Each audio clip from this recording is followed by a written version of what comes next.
Strengthening Faith 121. I had a thought which I wanted to share. It is commonly understood that a person will receive in this world according to their efforts. For example, the student who does not study so hard might pass their exams, yet they will probably not obtain as much worldly success, like a good job, as the student who studied harder and therefore obtained a better grade. Similarly, Allah, the Exalted, rewards people according to their efforts, not just their verbal declaration of faith and good intention.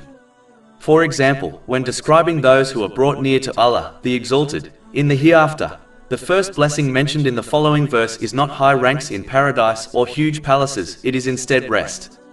Chapter 56 Al-Waqiyah, verses 88 to 89. And if he was of those brought near to Allah, then for him is rest and bounty and a garden of pleasure.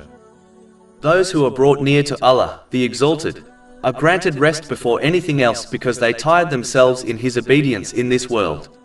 This involves using the blessings one has been granted in ways pleasing to Allah, the Exalted, as outlined in the Holy Quran and the traditions of the Holy Prophet Muhammad, peace and blessings be upon him.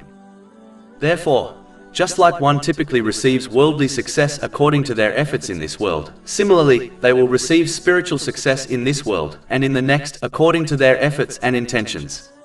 Therefore, each Muslim must decide how much spiritual success they desire to obtain in this world and in the next, and strive in the sincere obedience of Allah, the Exalted, accordingly.